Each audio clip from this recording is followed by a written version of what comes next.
जहां INDIA alliance के नेताओं ने राज्यपाल से मुलाकात की है और यह मुलाकात अब खत्म हो गई है। ये बड़ी खबर आपको बता रहे हैं झारखंड से, जहां राज्यपाल से मुलाकात के लिए आईएनडीआईए अलायंस के नेता पहुंचे और अब मुलाकात खत्म हो गई है। शपथ ग्रहण को लेकर चर्चा की गई है। ये बड़ी खबर आपको झारखंड से बता रहे हैं। 7 जुलाई को हेमंत सोरेन एक बार फिर से मुख्यमंत्री पद की शपथ लेंगे और इसी शपथ को लेकर चर्चा की गई है। ये बड़ी खबर झारखंड से, जहां राजभवन पहुंचे आईएनडीआईए अलायंस के नेताओं ने राज्यपाल सीपी राधाकृष्णन से मुलाकात की और अब ये मुलाकात खत्म हो गई है। मुलाकात के बाद तमाम नेता बाहर निकले, हालांकि मीडिया से उन्होंने कोई बातचीत नहीं की। 7 जुलाई को हेमंत सोरेन शपथ ग्रहण करेंगे और इसी शपथ ग्रहण को लेकर राज्यपाल से बातचीत हुई है। ये बड़ी खबर आपको झारखंड से बता रहे हैं। राजभवन पहुंचे आईएनडीआईए अलायंस के नेताओं ने राज्यपाल से मुलाकात की और इस मुलाकात में कई बातों पर चर्चा की गई है। शपथ ग्रहण को लेकर भी चर्चा हुई है और मुलाकात के बाद सभी नेता बाहर निकल गए हैं। हालांकि मीडिया से उन्होंने दूरी बनाई, मीडिया से उन्होंने कोई बातचीत नहीं की।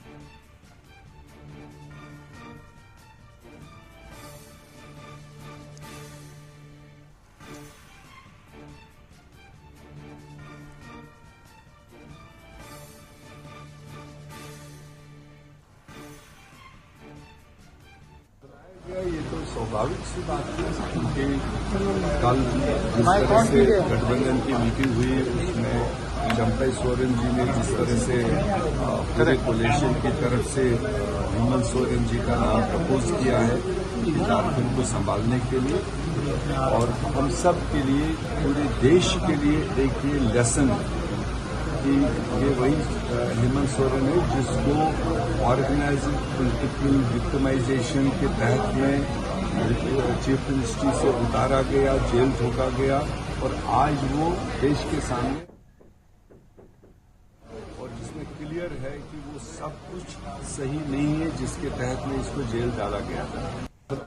वहीं इससे पहले बुधवार के दिन जेएमएम कांग्रेस और आरजेडी विधायक दल की बैठक में पूर्व सीएम हेमंत सोरेन को नेता चुना गया, जिसके बाद चंपाई सोरेन के साथ हेमंत सोरेन राजभवन पहुंचे और उनके साथ कांग्रेस के झारखंड प्रभारी गुलाम अहमद मीर और मंत्री मिथिलेश ठाकुर भी साथ में मौजूद थे। मुख्यमंत्री चंपाई सोरेन ने राज्यपाल सीपी राधाकृष्णन को अपना त्यागपत्र सौंपा। वहीं हेमंत सोरेन की ओर से नई सरकार गठन के लिए राज्यपाल के सामने दावा पेश किया गया। इस दौरान हेमंत सोरेन ने जेएमएम, आरजेडी और कांग्रेस विधायकों के हस्ताक्षर वाला समर्थन पत्र भी सौंपा। राजभवन से इस्तीफा देकर बाहर निकलने के बाद चंपाई सोरेन ने कहा कि उन्होंने अपना त्यागपत्र राज्यपाल को सौंप दिया है। उन्होंने बताया कि हेमंत सोरेन को विधायक दल का नया नेता चुन लिया गया है। उधर राज्यपाल ने नई सरकार के शपथ ग्रहण के लिए 7 जुलाई का समय दिया है। 7 जुलाई को हेमंत सोरेन फिर से सीएम पद की शपथ लेंगे। राजनीतिक घटनाक्रम आप लोग भी जानते हैं। हम उसे हेमंत बाबू ने आया और हमारा गठबंधन में फिर से हम लोग निर्णय लिया और हम हेमंत बाबू को और हमारा गठबंधन की ओर से फिर हम लोग नेता चुना और हम अपना जो पद हमने लिया था उसको हमने इस्तीफा दिया। तो आपने हेमंत दादा को सौंप दिया, वैसे मत करिए।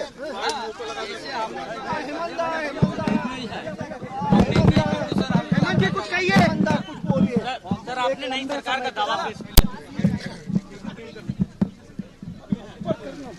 माननीय मुख्यमंत्री जी ने सारी बातें कह दी है और बाकी चीजें अभी बहुत अफरा तफरी है, हम लोग विस्तृत रूप में बता देंगे और बाकी चीजें जो प्रक्रिया है उस हम लोगों ने पूरी कर ली। ये सारी चंपाई सोरेन के इस्तीफा देने पर बीजेपी ने पूर्व सीएम हेमंत सोरेन पर निशाना साधा। नेता प्रतिपक्ष अमर बाउरी ने कहा कि हेमंत सोरेन ने इतने वरिष्ठ नेता चंपाई सोरेन को जिस तरह से सत्ता से अलग किया और उनको मजबूर किया इस्तीफा देने के लिए, इसे झारखंड की जनता बर्दाश्त नहीं करेगी। हेमंत जी 2 महीने के बाद चुनाव होते और फिर जीत करके आप मुख्यमंत्री बन सकते थे। इतने वयोवृद्ध नेता चंपई सोरेन जी को जिस तरह से आपने सत्ता से बेदखल किया और उनको मजबूर किया अपमानित करके सत्ता छोड़ने के लिए, एक कहीं से भी यह झारखंड की जनता बर्दाश्त नहीं करेगी। सत्ता सुख के लिए सोरेन परिवार कितने दूर तक जा सकता है, आज का यह घटना उसका एक बड़ा उदाहरण है। निश्चित रूप से चंपई सोरेन जी को इस तरह से बेबस करने का और उनसे जोर जबरदस्ती इस्तीफा लेने का जो आपने काम किया है, इसका जवाब झारखंड के जनजातीय आदिवासी सहित पूरी झारखंड की जनता को आने वाले विधानसभा चुनाव में देगी। तो झारखंड में नई सरकार की गठन को लेकर राजनीतिक हलचल तेज है और इस बीच INDIA अलायंस के नेताओं ने राजभवन पहुंचकर राज्यपाल से मुलाकात की है और इस खबर पर ज्यादा जानकारी लिए रांची से इस वक्त हमारे सहयोगी राहुल जुड़ गए हैं। राहुल, राजभवन पहुंचे INDIA अलायंस के नेता, जहां राज्यपाल CP राधाकृष्णन से उनकी मुलाकात हुई, बातचीत हुई, क्या जानकारी मिल रही है इस मुलाकात से? देखिए, अगर कल की हम बात करें तो कल जिस तरीके से घटनाक्रम चला, उसके बाद CM चंपई सोरेन ने अपना इस्तीफा सौंपा और जो गठबंधन दल के नेता चुने गए थे हेमंत सोरेन, उनकी ओर से दावा पेश किया सरकार बनाने का। उसके बाद राज्यपाल ने कहा कि ठीक है, हमें वक्त दीजिए, हम इस पर विचार कर बताते हैं। और उसी पर विचार करने के बाद जो है राज्यपाल की ओर से गठबंधन के नेताओं को राजभवन बुलाया गया था। राजभवन बुलाकर राज्यपाल ने आश्वस्त किया कि सारी चीजें ठीक है और अब सरकार बनाने गठन करने का उन्होंने न्योता दिया राज्यपाल को, गठबंधन के नेता को। और जो शपथ की तारीख है 7 तारीख पर, उस पर विचार करने की बात कही गई राज्यपाल की ओर से कि आप अगर उस दिन कंफर्टेबल है तो ठीक है, नहीं तो अगर दूसरे दिन भी कंफर्टेबल हैं तो आप वो तारीख बता दें। तो एक तरह से हम कह सकते हैं कि जगह और तारीख बताने का जिम्मा राज्यपाल ने गठबंधन दल के नेता को सौंपा। जो प्रक्रिया है कि अगर आप तारीख और डेट बताते हैं, उसके बाद राज्यपाल उस पर विचार कर एक मौका देते हैं और जगह की बात करते हैं, तो हो सकता है कि भव्य शपथ ग्रहण समारोह कराने की तैयारी जो है हेमंत सोरेन की ओर से हो और उनके साथ ही मंत्रियों का भी शपथ ग्रहण एक साथ कराने की तैयारी हो सकता है कि हेमंत सोरेन की ओर से की जाए। इसके लिए अन्य जगह चुना जाए, क्योंकि अक्सर ऐसा देखा गया है कि अन्य जगहों पर भी शपथ ग्रहण समारोह होते हैं, क्योंकि जिस तरीके से सत्ता परिवर्तन हुए हैं, जिस आधार को सत्ता परिवर्तन बनाकर परिवर्तन किया गया, नेतृत्व में बदलाव किया गया, रस्मी उससे उम्मीद जताई जा रही है कि राजभवन के अलावा किसी अन्य जगह भी शपथ ग्रहण का समारोह हो सकता है। अब देखना ये होगा कि गठबंधन दल के नेता, जो गठबंधन दल के जो पार्टियां हो, तय करके राज्यपाल को किस जगह किस स्थान पर जो है शपथ ग्रहण समारोह कराने का आयोजन कराने का जो बताती हैं, जानकारी देती हैं। तो एक तरह से हमें कह सकते हैं कि अब पूरी तरीके से साफ हो गया है कि हेमंत सोरेन मुख्यमंत्री होंगे और राज्यपाल से भी, राजभवन से भी, राज्यपाल की ओर से भी हरी झंडी दी जा चुकी है। बिल्कुल राहुल, यानी अभी ये मानकर चलना चाहिए कि 7 जुलाई की जो तारीख अभी बताई जा रही है, क्या ये इस तारीख में भी बदलाव हो सकता है जैसा आपने अभी बताया?